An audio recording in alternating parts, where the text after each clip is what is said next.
Hello, welcome to Payoff Pitch, Action Network's Major League Baseball betting podcast. I'm Sean Zarrill. We're back today for more divisional previews, talking about the NL East, joined by old friend Anthony DeBundo of The Ringer. Anthony, how are you?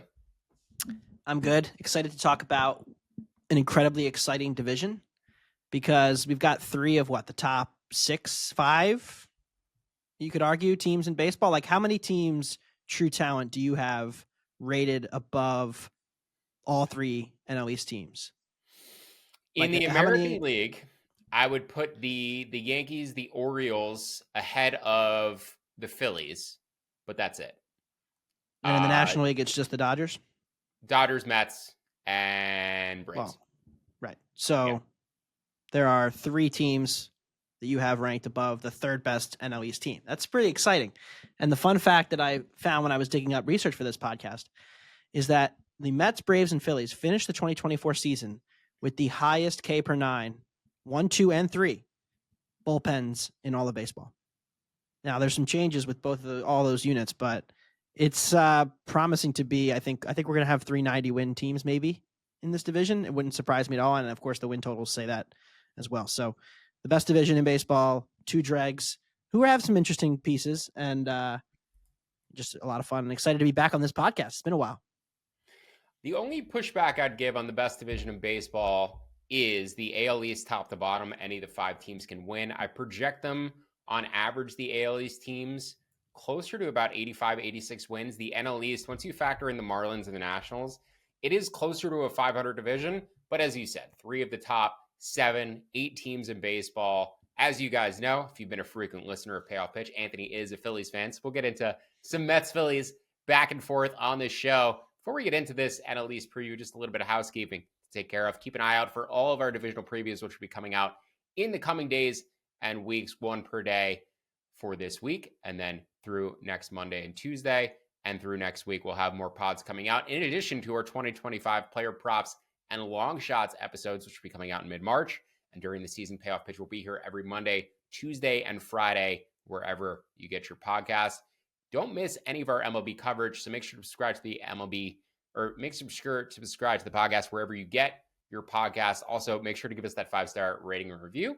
Doesn't matter what you say as long as you give us 5 stars. Let's jump in to the NL East and the Atlanta Braves, who are currently about plus 135 to win the division. I took them at plus 170 earlier in February, gave that out in the Action Network app. Last year, they finished with 89 wins, but lost most of the season from Ronald Acuna Jr. and Spencer Strider. Lost a ton of playing time from other guys too, including Austin Riley. I have them at 93.6 wins in 2025. The win total is 93.5, so basically in line with the market. The public projections out there have them between 92.7 and as high as 97 wins from Bakota, but by and large, everybody's sort of hovering around that win total of 93.5. Anthony, I know we've been in alignment on the Braves in recent years ahead of both of our teams. How do you feel about the Braves coming into this season? I think it used to be true, and I joked about this, I think, the last couple of years on the pod, that as long as they offer the Braves to win the division at a reasonable price, I'm probably going to bet it every year because they're just so clearly the best run organization in the division from top to bottom, from player development to talent identification to farm system. But it does feel like, and obviously like last year's injury crisis that they had was unprecedented and crazy, and it's pretty amazing, to be honest. They won 89 games despite losing what they did. But they had a quiet offseason, and I just don't know if I believe that they're clearly the best run organization in the division anymore, because that core group of prospect talent, the Michael Harrises, the Spencer Striders, that group has kind of come through this team. And the farm system as currently constructed, there's not a whole lot to love. The pitching depth, I think, is the huge red flag, because after their 4th starter, and that's if you count Spencer Strider as like a full starter, it gets pretty ugly with a lot of guys we've seen not have much success. And then the ace in the hole question is Acuna, right? He had the 2021 ACL tear, and it wasn't until 2023 that he really looked like Ronald Acuna we come to know and love. And then he has another injury here in 2024. So is 2025 going to be like his 2022 when he was just a good player, not an elite player? So I think there's still a lot of uncertainty about the Braves that make me a little more hesitant to want to back them to win this division. Yeah, absolutely. Totally get it with the downside, especially in regard to the starting rotation. I'm a little bit more of a believer in their ability to develop guys like Hurston Waldrep and AJ Smith-Shawver than they've gotten from them in years past. I don't love Ian Anderson at the back of their rotation. I like Grant Holmes, though. And I actually think Spencer Schwellenbach is a sneaky NL Cy Young contender at about 50-1. This guy throws 6 pitches. He went very deep into the season last year, threw about 180 innings. He was throwing quality starts basically every time out. I was really impressed by Schwellenbach. I still do think the Braves are a good talent developing organization, especially in regard to their position players. I'm not so sure about their ability to like add pitches to some of their starters. You know, Spencer Strider is still very much a 2-pitch guy, able to get away with that, but never really rounded out that arsenal. He was throwing a little bit more of a, different mix heading into last season. We didn't get to see it fully displayed. Other awards, Austin Riley, 50-1 NL MVP. I bet him last year for NL MVP. He projects really highly over a full season, and he is entering his prime. Expect the power numbers to come back, and same for Matt Olson as well. Matt Olson, 35-1 home run leader, 20-1 RBI leader. Much better numbers than he got last year. We bet him both categories 2 years ago, home run and RBI leader. Cash both tickets. I think the numbers much closer to where they were 2 seasons ago. He's been an adjustment guy. Every time he adjusts, the pitchers are adjusting back, high, low in the zone. I think there's just like a high variance opportunity for him to roll back towards 50 home runs. He hit 29, I believe, last season. So Matt Olson, lots of variance in that profile, but can certainly put it together for a full year. And that lineup is loaded if it is going to be fully healthy. But by and large, projection value out there does show value on the Braves. Aside from Pacoda, every projection has them winning the division at least 59% of the time. Pacoda is at about 47%. I'm at 68%. The average out there about minus 174, 63% implied. Even if you toss out my projection, you still get to minus 140. So plus money on the Braves to win the NL East. As I said, I bet them at plus 170 or plus 175 earlier in this offseason. I still think there's great value actually on them to get a first round bye. Whoever wins the NL East is very likely going to get the number 2 seed in the National League. Braves round one bye is plus 185, like that down to plus 175. And then the latter bets up are on them to win the NL pennant and to win the World Series. I took some World Series odds at 10-1. I make them plus 860 to win the championship. The Bat and Oopsie are both higher than 15% on them to win the World Series, about plus 550 implied between those projections. My composite number closer to plus 730. So value across the board on the Braves, slight lean to the win total over, but mostly division, the first round bye, and then the World Series odds. Share concerns with Anthony about this roster's depth come playoff time, about their depth potentially to win the division by making it through a full season healthy. But in terms of the top end talent on this roster, I do think it is the best and the likeliest to actually compete with the Dodgers. The addition shirks in profile Brian De La Cruz, but lost Max Fried, AJ Minter, Charlie Morton, and Travis d'Arnaud. So a little bit of a different looking Braves team than we've had in prior seasons. Max Fried not being part of the Braves mix just feels a little bit awkward. He's been such a staple there. Anthony, any other thoughts on the Braves before we move on?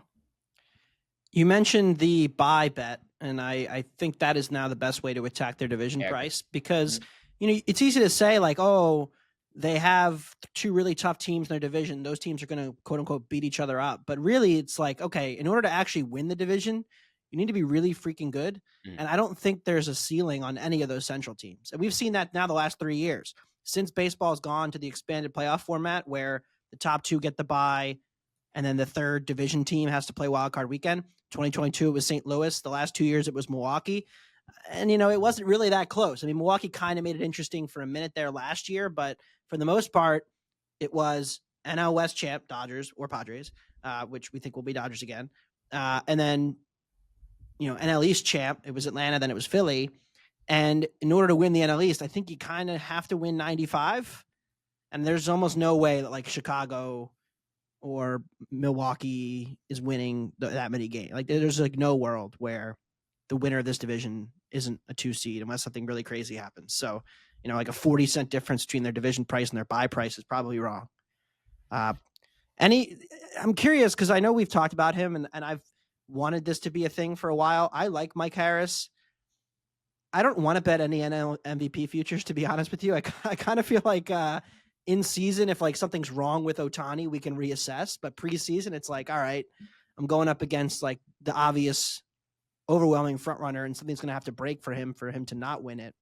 But Harris, is this like the ultimate buy low? Because his underlying stats were much better than his actual stats last year. He fell off a lot.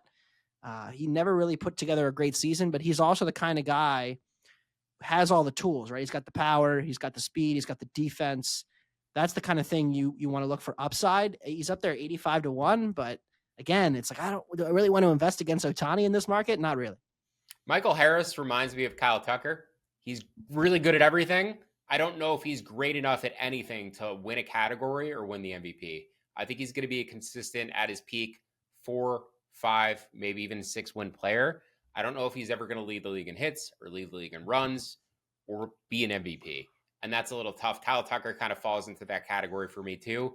Like Hall of Fame type skill set, maybe sneaky Hall of Fame trajectory for Kyle Tucker, only 28.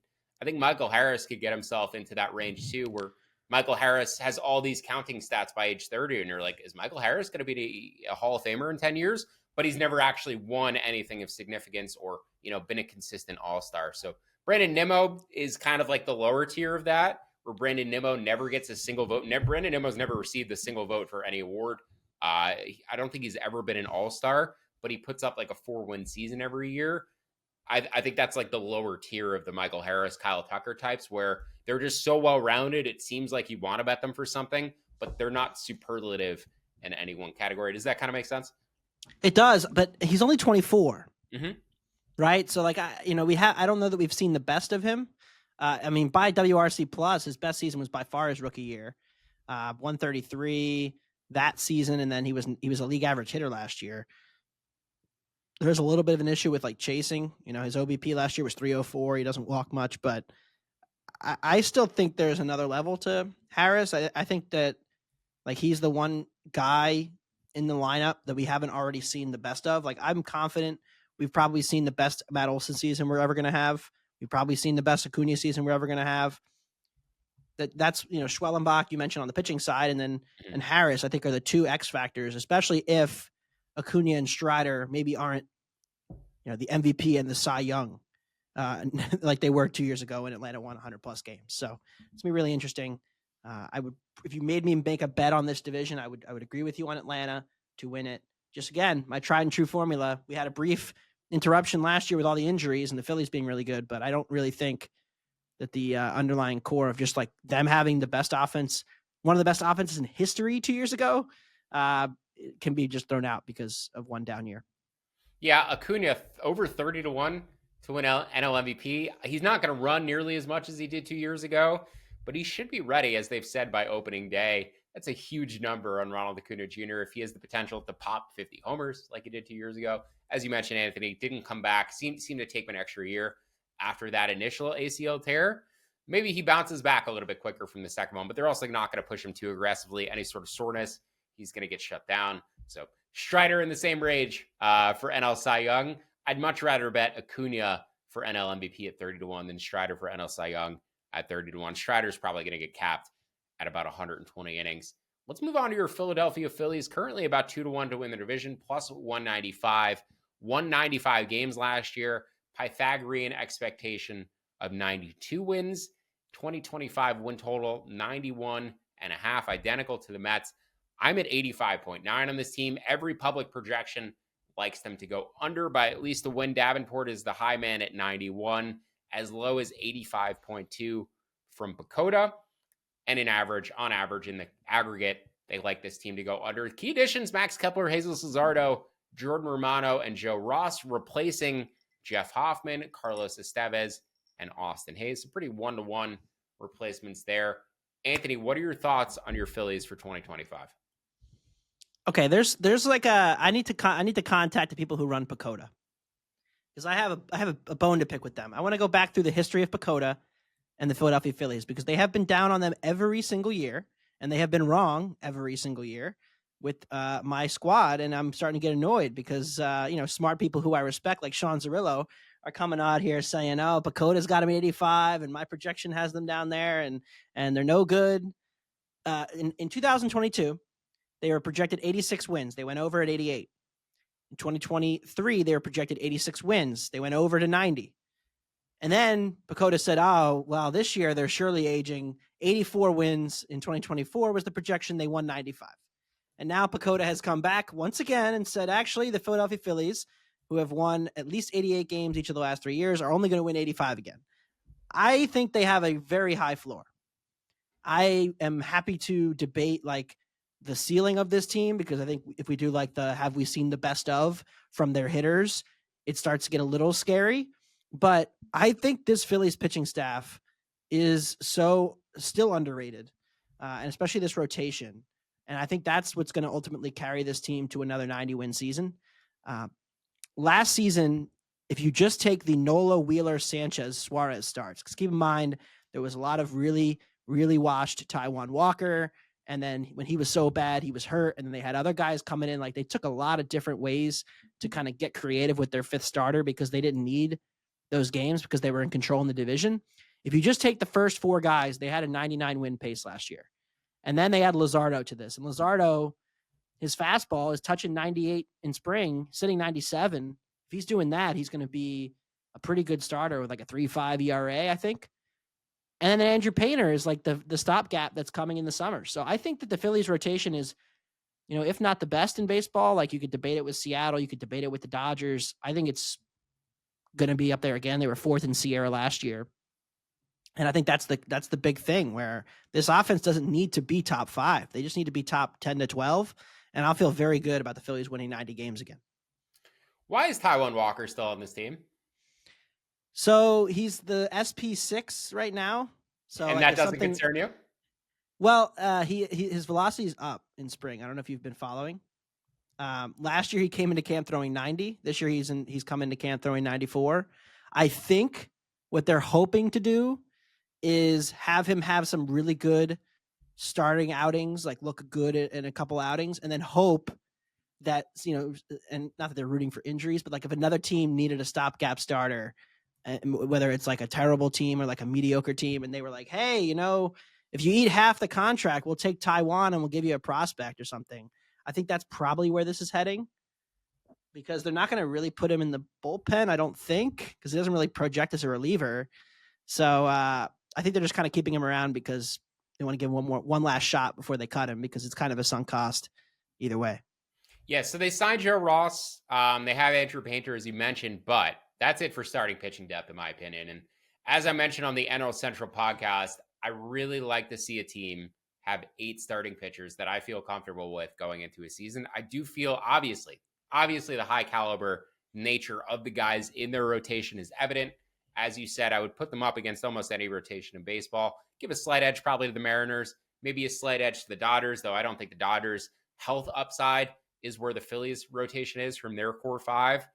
But the depth concerns me. And if guys start going down, start mixing in Joe Ross, you're in a very similar situation to last year with the back end of your rotation. Painter, I think, could be great, could be an elite arm, but you get 2 guys go down, and then all of a sudden you're fishing for innings from guys in that Taijuan Walker type of capability. I don't think the bullpen is going to be as good as it was last year. And I mentioned this in my preview, but the average age of the core guys on this team is going to pass 33 this year. Bryce Harper, Trey Turner, Kyle Schwarber, Nick Castellanos, JT Realmuto, Zach Wheeler, and Aaron Nola. Average age of 32.7, going to pass 33 this year. Didn't realize this team is like all American dudes. I was looking around the NL East. You've got Soto and Lindor on the Mets. You've got Acuna on the Braves. So for the World Baseball Classic next year, this is like the division in terms of thinking about the stars, the captains on the teams. I've maintained that Mike Trout is going to end up on the Phillies at some point before his career ends. So maybe you see Trout on the Phillies next year, and we got the NL East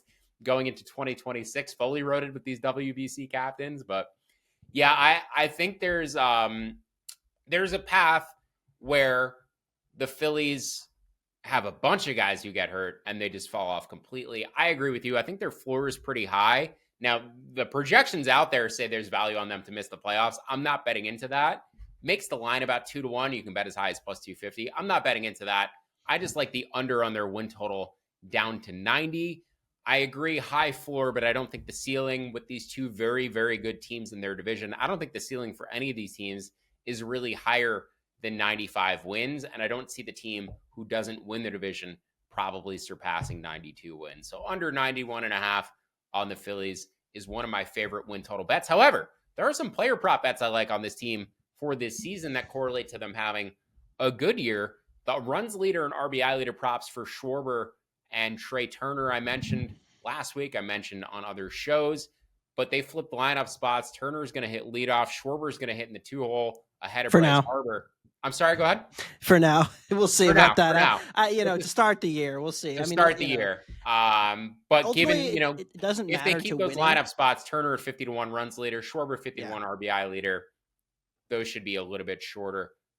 Wins leader, Zach Wheeler, 12-1. I think he's well overdue for Cy Young. Just hasn't been able to make it through a season where he is the number 1 overall pitcher. He keeps being the bridesmaid. Some would say he should have won it the Burns year. I think that's one of my favorite futures, which we'll get into in a second, but continue. Very interesting. I'd have to go back and look at the voting for that year. I'm curious about your thoughts on Christopher Sanchez to emerge as the NL Cy Young this season. 50-1. He has another level to go up? Because I've been very impressed by what I've seen from Sanchez. The comp on him is the left-handed Logan Webb, high ground ball rate.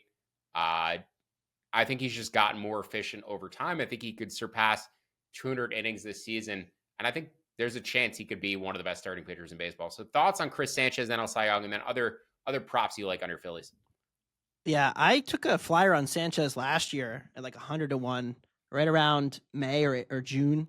And then he went on like a crazy stretch for like 2 months where he was a top 5 pitcher in baseball. And obviously, the season that Sale and Wheeler had, like, it was not really comparable. He had a couple blow ups, but the biggest thing for him is, can he find some more strikeouts? Because it's really hard to win the Cy Young if your K per 9 is like 7-8, which is what he was at last year. Even if you limit the walks, you get a 58% ground ball rate, and you suppress homers, it's just really hard to do. And so the early signs from spring, and I used to write the 10 pitchers I'm looking to bet on this year. I think there is another level for Sanchez, and it's only 1 or 2 spring outings, but he was touching 98 on the gun over the weekend. He threw 92 in 2022, 94, 2023. He was sitting like 95-ish, 96-ish pretty regularly last year. For him to be sitting up in the 90, above 96 as a power sinker with an elite changeup lefty, I think there's a ton of upside for him to honestly be the second best pitcher on this staff. And I love Aaron Nola, but I think 50-1 is crazy. I think he should be closer to 30. If you look at just WAR projections from like Oopsie, he's in the top 12 in the National League. I also think Wheeler at 7-1. I mean, we could wax poetically about Paul Skeens. You probably will on the NL Central pod, but he's still a guy in his first full major league season being priced at 3-1 to win the Cy Young. That is a little crazy. And Zach Wheeler could get kind of the Josh Allen treatment, where you mentioned it. He was the runner-up to Burns in 21 when he had way more innings, but Burns had the better analytics. He threw like 50 less innings. 2022, he was in the top 6, had a little bit of a down year. 2023, last year, finished second to Chris Sale, who had this historic strikeout season. If he's in the top 2 or 3 again, people might say, hey, look, like, I get that Paul Skeens is great, but if it's really close, hey, doesn't Zach Wheeler deserve a Cy Young by now? We could see that kind of voting. And so for him at 7-1, a guy who has a pretty, knock on wood, great injury history the last 5-6 years, who's consistently pitching 190 innings, who has the great stuff, great command, and has proven himself in the playoffs as well. Like, I think it's 7-8-1. I like Wheeler too. So I put bets on both Wheeler and Sanchez, 8-1 and 50-1. Yeah, pair of second place finishes for Wheeler. As you mentioned, 2021, 12 first place votes for each, Burns and Wheeler. They split the vote. Burns got slightly more second place votes, and that is what ended up doing it. That's very tragic for Zach Wheeler, considering I would think most people would say he's the best pitcher of his generation. Paul Skeens, the next generation after his, because Wheeler debuted in 2013, Skeens debuting in 2024. I did talk about Paul Skeens. I think wins leader, major league wins leader at 15-1 is a good way to play him. I think NL MVP at 65-1 is a way better way to bet Paul Skeens than NL Cy Young. I agree. 2-1. If Skeens is getting, I talked about it on the pod, but Skeens' upper end WAR projections are over 6. That is in the range of guys like Francisco Lindor, other NL MVP candidates. If he hits his 99th percentile projection for a season, if he's going to win the Cy Young Award, and if he's going to cover your 2-to-1 bet on Cy Young, if he's going to pay off that price tag, it means he's in MVP consideration. And we've already seen him as well get a little bit more voting support too than the market expected based on that NL Rookie of the Year vote last year. You got 23 of the 30 first place votes, 75 of the first place votes, 75%. I think the expectation was he would get closer to 50%, 55%. So, I mean, the dude has a ton of aura, like just totally throwing the numbers out. And I think this is something that was kind of lost in the whole NL discussion. And I know, you talked about this all summer with Merrill, and like, to be honest, like Merrill was the more valuable rookie, if that's how you want to do it. Jackson Merrill finished ahead of Paul Skeens in NL MVP voting. Yeah, which is kind of funny. But again, and this is the thing with Skeens, is like when you're the first pick in the draft and you have all this buzz, and you're kind of a cultural phenomenon in a way, and also like the whole thing with Livy, like it all matters, and this perception, and the fact that he came in and like immediately hit. Like there was never a Paul Skeens struggles in outing moment. There was never a he doesn't look quite right moment. It was like, no, this dude's throwing 100. He's got a splinker you've never seen before. That's 92 on the corner. Like, good luck. And making just awesome hitters look foolish.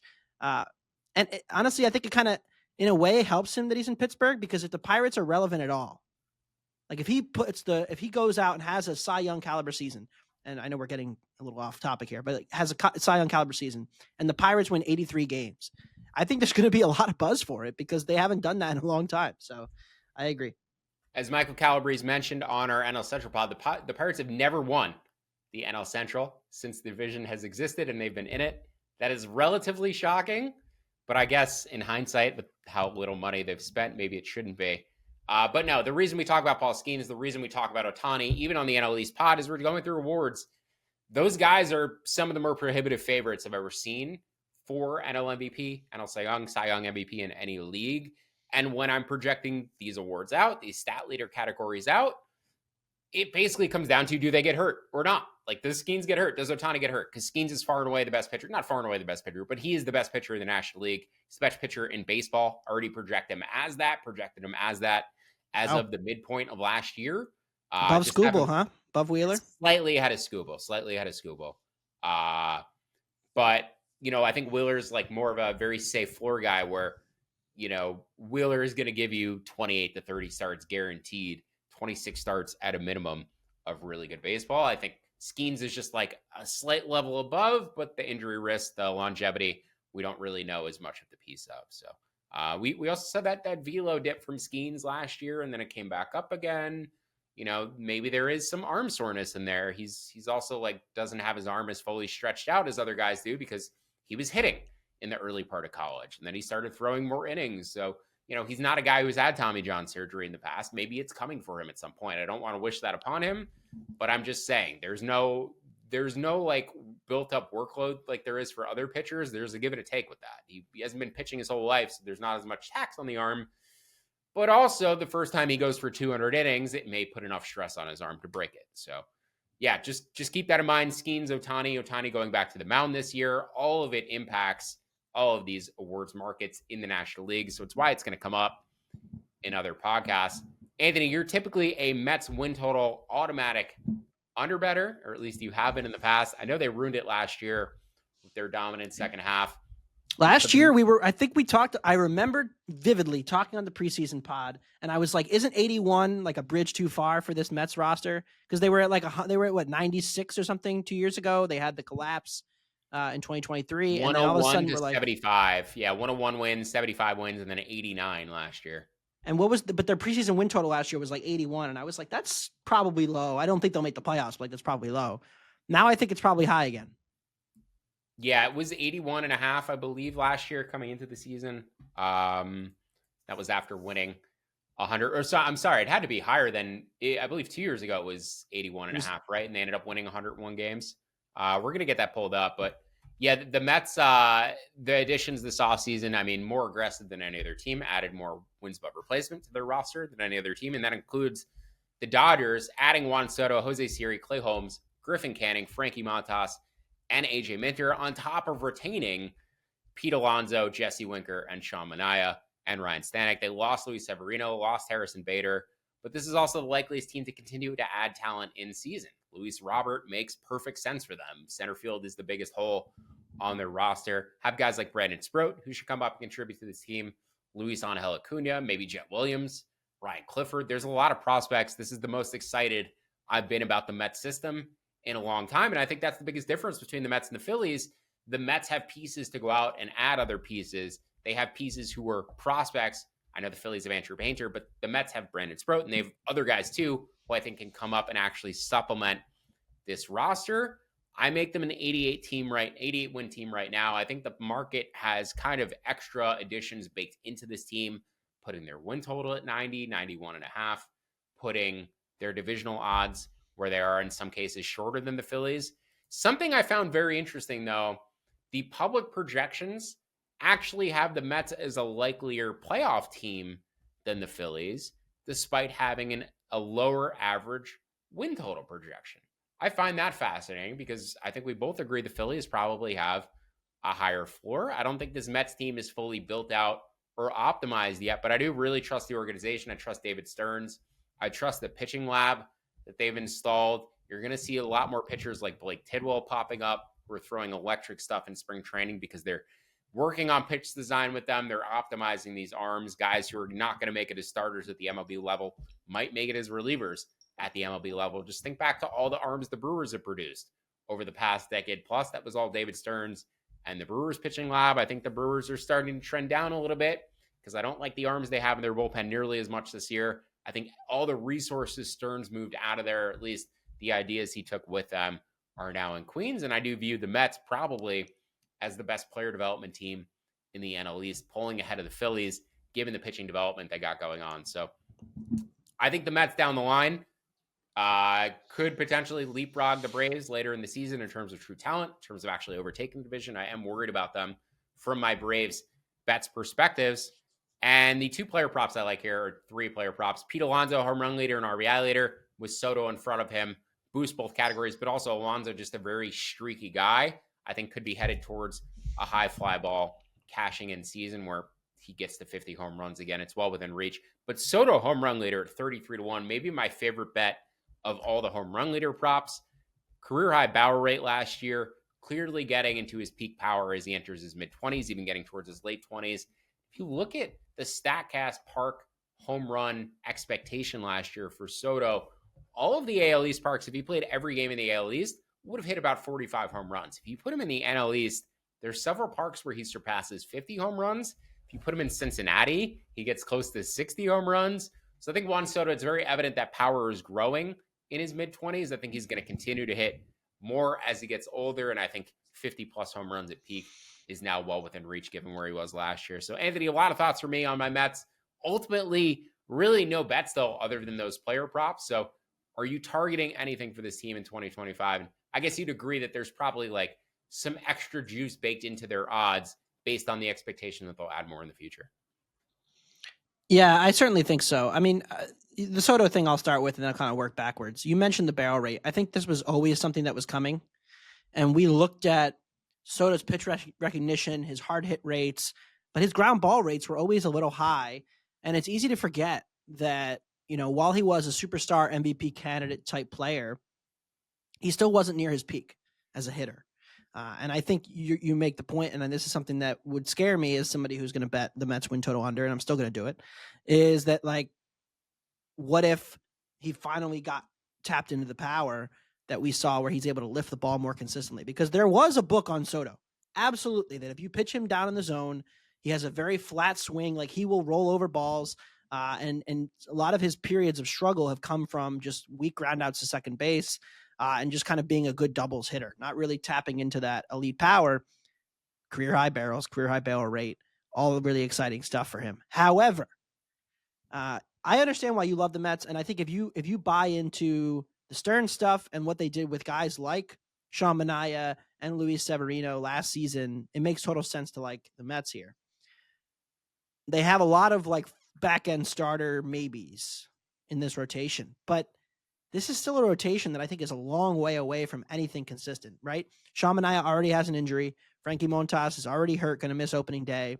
Kodai Senga, what's his workload look like when he's out there? We know he's pretty good, but that's pretty inconsistent in the last year and a half. And so you start looking around the roster, and all those guys could come up and be good pitchers. And right, in the bullpen should be a little better this year, right? If Diaz can kind of be more consistent as opposed to the wild roller coaster we went on with him last year.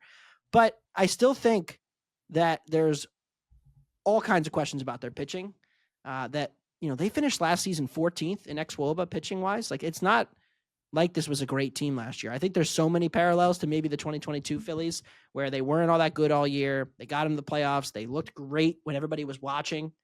And then they added Juan Soto, and kind of similar to what the Phillies, I'm not saying Trey Turner's Juan Soto, but similar, where it's like, oh, it's just going to kick on and go again.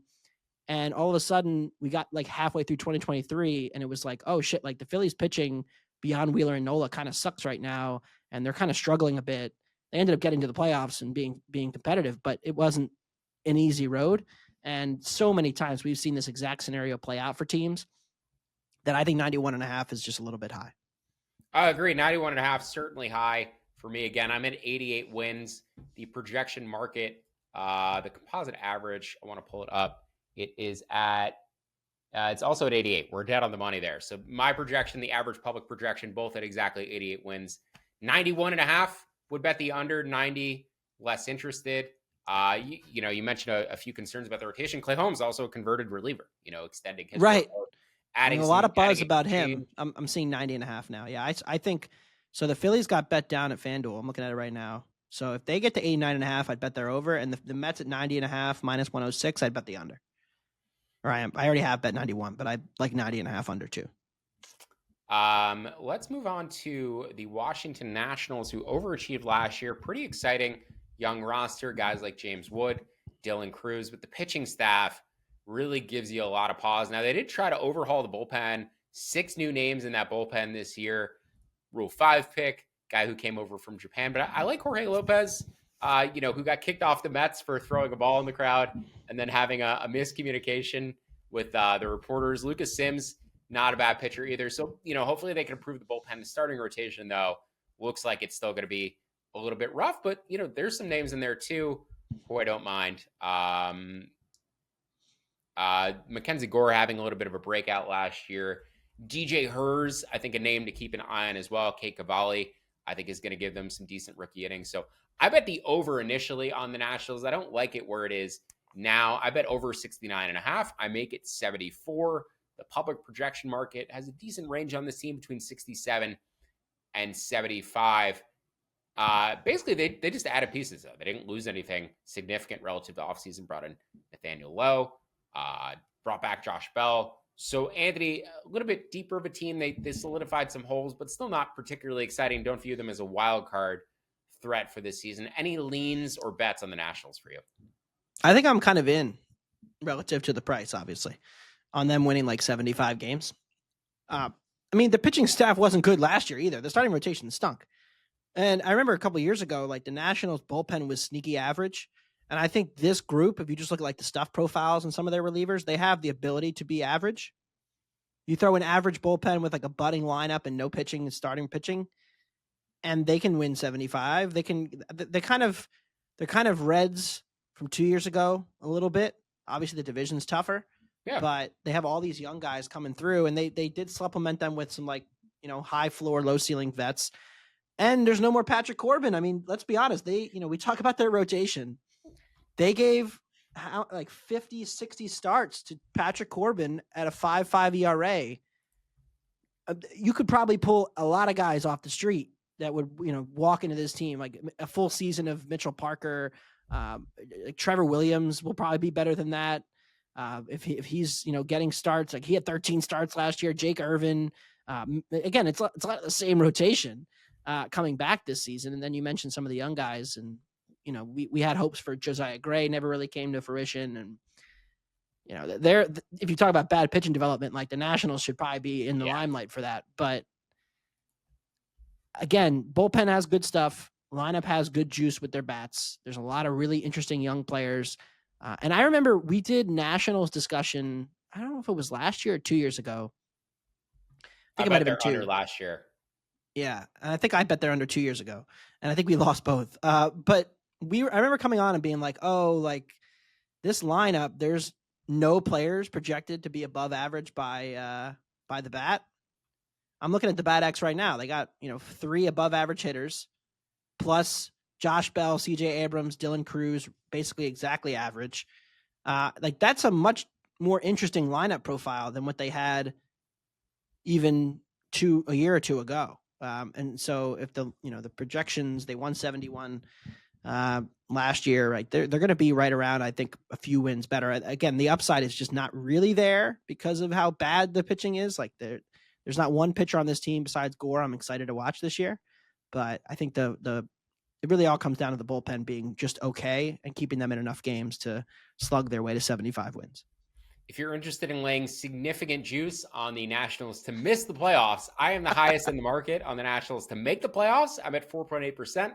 That is 1983, roughly 20-1 to make the playoffs. You can bet them to miss at minus 1,300. So for you juice layers for 6 months, there is value on the Nationals to miss the playoffs, but no, it's over a pass for me, and I would pass at anything above 70.5. Let's go to the Marlins, 250-1 to win the National League East. Last year, they won 62 games, Pythag of 61. This year, their win total is 63.5. No significant losses. Added Matt Mervis via trade with the Cubs. Added Cal Quantrill to their rotation. There's a 12-win gap here, though, between the lowest and the highest public projection. I'm towards the lower end of their projections, as I said, at 61.4, but they range from 58 all the way up to 70.4 from Fangraphs on the Marlins for this season. Pitching should be a little better. Sandy Alcantara coming back, Yuri Perez coming back at some point. We saw slight breakouts from Edward Cabrera last year, but they traded Jesus Luzardo. I think they have a couple of interesting NL Rookie of the Year guys, Agustin Ramirez, Davis and De Los Santos, both long odds. Ramirez should get a lot of playing time at catcher for them at some point, and actually has like 20-20 upside. It's a pretty interesting skill set that you don't normally see from a catcher. But I view them as the worst team in the NL by 1/10 of a win. The public projection has the Rockies 4 wins worse than the Marlins. So, Anthony, who's the worst team in the NL in your estimation going into the season? And then how do you view the Marlins in the NL East? I think it has to be Miami. Because I think the Rockies are kind of building something interesting with their positional core. Like Tolia's had a little bit of a resurgence. I shipped him off in Dynasty a couple years ago, and he's now turned things around. Thought he was pretty cooked. Nolan Jones had a terrible year last year. I think he'll bounce back. Brenton Doyle's established himself. Tovar. Big Tovar. Yeah, like guy. They're good. They're good up the middle. And they've got 2 intriguing corner bats with Jones and Tolia. So like I don't think, and Ryan McMahon is still there, right? Yes, he is. Yeah. So he's still there. Chris Bryant's hitting the ball hard in spring. So I'd say a little more upside of the Rockies. I also mentioned too in my NL West preview, the Rockies win 45 games, 45% of their home games every year on accident. They just have like a home field advantage that they can't be bad at home because it's awkward for other teams to go and play there. So you're basically guaranteeing yourself like 45 wins, 35 wins every season, and then you only need to win another 25, 30 on the road to clear it. Exactly. And like, I don't even really care about their pitch. It sounds weird to say that, but like their pitching is whatever. I mean, we'll see. But yeah, I think it has to be Miami. You mentioned no significant losses. That's because they sold everybody at the deadline. Because I was looking at this and I was curious. Their opening day lineup had Luis Arraez, Jake Berger, Jazz Chisholm, and Tanner Scott, obviously the closer. Like it was like a pretty functional lineup on paper going into last season. This was a team that was in the playoffs 2 years ago. Their win total was 77.5 last season.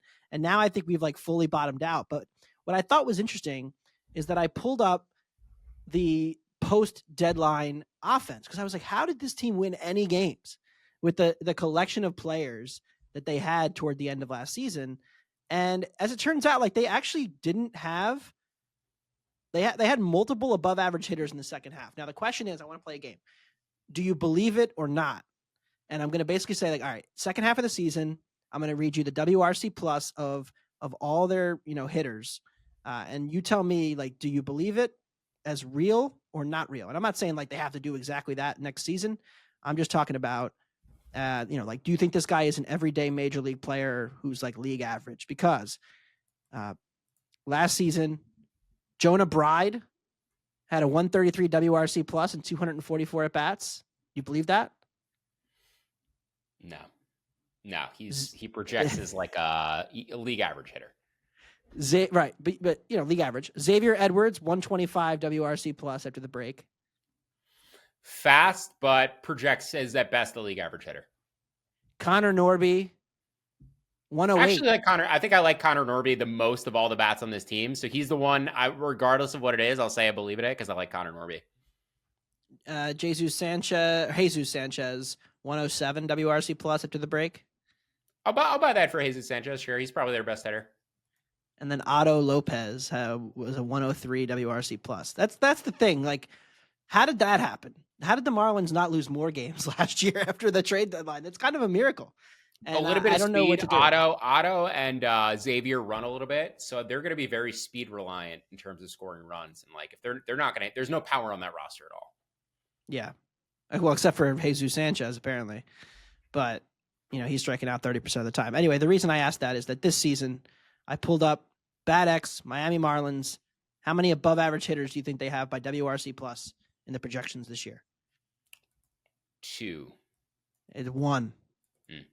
And Fantastic. 0 are above 96 WRC plus besides Sanchez. It's just Jesus Sanchez, and then it's Norby, Bride, Edwards, Lopez, and Ramirez, all between 90 to 95. So like, this is, it's like, do you believe what happened the second half of the season? Because the projections could be missing. They could be wrong. And then in that case, the over is good. Like, if all those guys are league average hitters, this Marlins team goes way over. Because like you said, their pitching is better. So I think they're a fascinating team, and I would certainly want to bet the over if I had to, because it's not like I'm talking about like 2 good weeks at the end of the season. This is like a full 2.5 months of baseball where Miami had a bunch of competent offensive players, and now the market is saying none of them are going to be any good this year. So I think it's a fascinating case.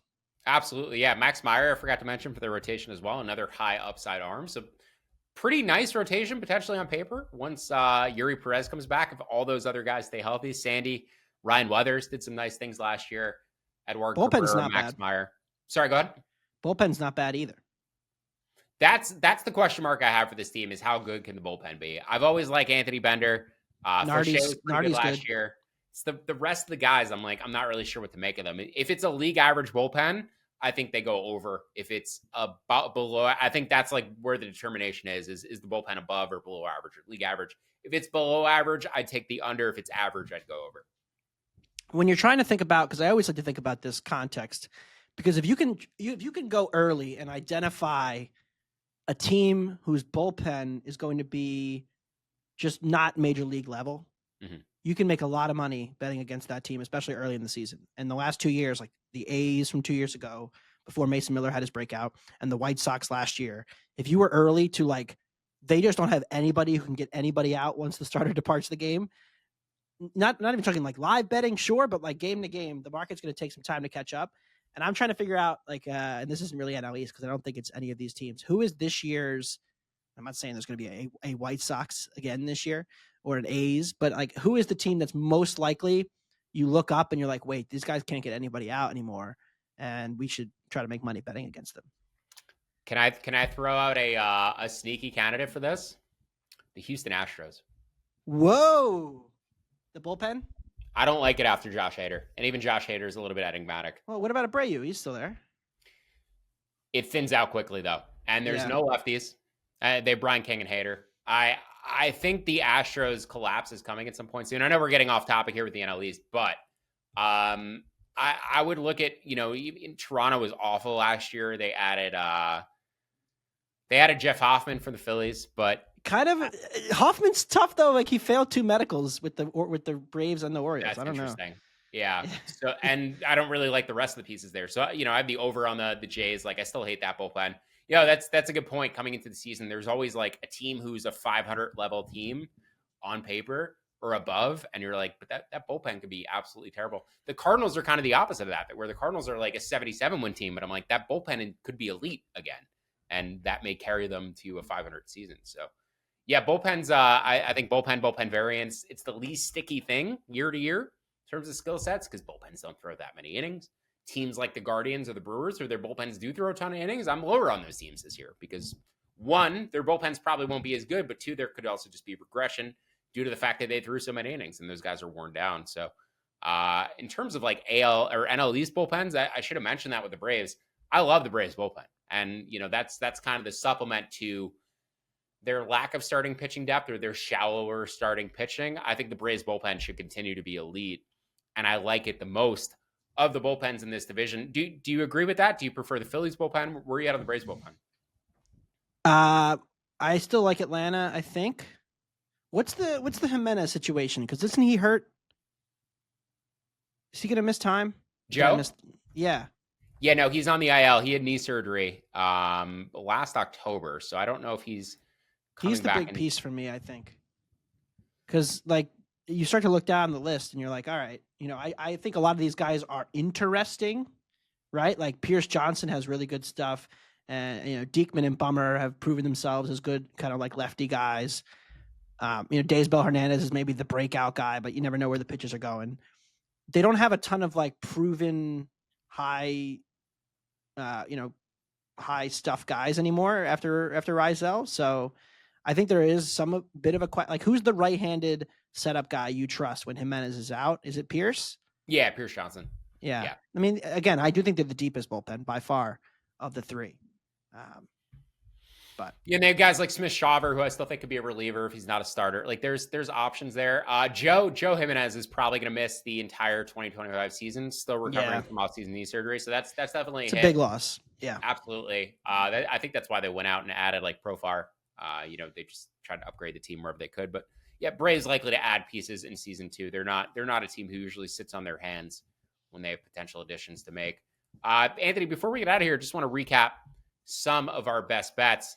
But first, with Major League Baseball right around the corner, now is the perfect time to get yourself an Action Pro account. Get real-time pick alerts from myself and other action experts, including access to Sean Kerner's strikeout prop projections and more. Right now, new subscribers can get $20 off a year of Action Pro at actionnetwork.com/pro and use promo code POD20. That's promo code POD20 for $20 off an entire year. So be covered for March Madness, NBA, and the upcoming baseball season, plus next college football season and NFL season. So don't wait. Visit actionnetwork.com/pro right now and use promo code POD20 to get $20 off a year of Action Pro. Let's recap some of our favorite bets from the National League East. I'm basically playing a Braves ladder bet. Braves to win the NL East at plus 160. You can take that down to plus 110. Braves round 1 bye, good to plus 175. I took plus 195. And then Braves to win the World Series at 10-1 would bet that at 9-1 or better. Anthony, give me your favorite bets for this division. The New York Mets, we're playing the hits. New York Mets under 90.5 wins. I think they finished third in this division. I will agree with you that at plus 170, Braves to get the bye is a good bet. I think this division, ends up being within 3 games, with Atlanta winning, say 95, Phillies 92, Mets 88. And I think the Mets are in a dogfight to the finish with the, NL West conglomerate, which is a fascinating division in and of itself. And then Chris Sanchez and Zach Wheeler, Cy Young bets. I'll probably throw a couple dollars that have no chance of winning on Money Mike Harris to win MVP. And then, for the most part, that's about it for me. I know you mentioned I'm so tempted by looking into the stolen base market this year and thinking like, could Ellie be, Ellie's like minus 150. And I'm like, okay, if he gets like one injury, cause that's the kind of market where it's so high variance that probably nobody should ever be minus 150 in that market. So like, is Xavier Edwards interesting? He's going to get a ton of playing time. He gets on base a lot. Like, even though the projections don't like his power, 340 OBP is higher than Ellie is going to have this year. And like you said, they rely on their speed. So like Edwards stolen base leader, does that interest you? I didn't bet Edwards for stolen base leader, but I am interested in going against Ellie. I talked about it in the NL Central Pod for a few reasons. Number one, new manager Terry Francona. You look at his Red Sox teams. The Reds have run like as much as anybody in baseball the past few years. Red Sox under Francona, they were closer to 10th in stolen base attempts. Now, he may just run as aggressively as the Reds did in past seasons because they have the skill set to do it as a team. but there's also potential that a new manager pulls back on the reins a little bit with regards to steals. And also, Ellie may just hit for more power this year. And if he's That not was the standing thing. on first Yeah. base as much, he's not going to steal quite as many bases. So there's It's a like couple of the reasons Bobby I think Witt to go against problem. Ellie. You can't Go ahead. steal the bases if you hit doubles and homers all the time. Yeah, and Ellie Carroll they could both steal third. Ellie steals third all the time, but it's just he loves stealing first and then he loves stealing second and then third. He takes both back to back. So you eliminate Sometimes half home. those opportunities. He's closer to 45. You take away a few because he hit homers and doubles and triple. You get closer to 40 on Ellie when you really think about the career progression, and also if the team just runs less in general. So no, I think stolen base market a good market to attack against Ellie, considering he's so short. Yeah, I'll be on some Edwards. Yeah. Edwards not a guy I picked, but there's several guys in that category. Corbin Carroll, who I think are worth betting. My favorite win totals this division: Phillies under 91.5. I bet that at the Canby books. Take it down to 90, and the Nationals over 69.5. Bet to 70.5. My favorite prop here: Juan Soto home run leader at 33-1. I think it's very obvious he's growing into power. Probably need an Aaron Judge injury in order to be live in that market, just because Judge is so far and away from the rest of the field in terms of barrel rate. But I could say the same for AL MVP. I could say the same for RBI leader. A lot of these category leaders, a lot of these awards categories are dependent upon a Judge or Ohtani or Paul Skeens injury at some point. Anthony, any other props you want to give out in the NL East before we get out of here? I think you talked me into Soto, and I was getting there anyway on the home run leader. He was fourth in barrel rate last year. Yeah. And the third guy is going to miss half the season, and it's Giancarlo. And Ohtani is going to be pitching and probably won't play as much. And also the Dodgers are going to win 100 games with their eyes closed, so they don't really need to push him either. Yeah. By the way, Michael Tolio was fifth. Isn't that crazy? That's interesting. He also had better stats on the road than I did at home, I believe, too. Should we be investing in a Michael Tolia home run leader? What are his odds? I can't quite get there on Tolia, but fair. He might be cut by midseason the way he something we also talk about too. With regard to Coors Field and the home run stuff. If you're not a regular listener, Payoff Pitch podcast, you want to know just a piece of information that we like to look at going into the season. Coors Field, the runs scored there come as a result of extra singles. They don't actually come as a result of increased home run rates. It's not a particularly advantageous home run park. The outfield fences are really far away, but because the outfield is so gigantic, you get a lot more singles and a lot more triples in that ballpark. And then when the home runs do come, you just tend to have more guys on base. So it's not like hitting in Coors actually boosts Tolia's home run abilities at all. Last year, he had 17 homers on the road, 8 at home, and about the same number of at-bats. So, and two different plate appearances. So, yeah, it's not like the Coors Field boost, really gives me anything extra on Tolia's home run total. But in terms of fantasy stuff for this year, I think he's going to be a guy I'd try to invest in because you do get the Coors Field run and RBI boost. And I don't think this Rockies offense is necessarily going to be all that terrible, especially if Chris Bryant gives them anything relative to what he did in prior seasons. As I mentioned, I'm a big Ezekiel Tovar guy too. Unfortunately, I do feel like he'll be wearing pinstripes or Dodger blue one day. It seems like it's going to trend that direction for Ezekiel Tovar. Hopefully not for you Rockies fans out there. But that'll do it for this episode of Payoff Pitch. Make sure to download the free award-winning Action Network app to follow all of our action experts so you can track your own picks. Don't forget to rate, review, and subscribe to catch all of our divisional previews here on Payoff Pitch. And huge thanks to Anthony Dubundo for joining the podcast today. You can find him over at The Ringer and on Twitter at his name, Anthony Dubundo. Thanks again for tuning in. We'll see you next time on Payoff Pitch.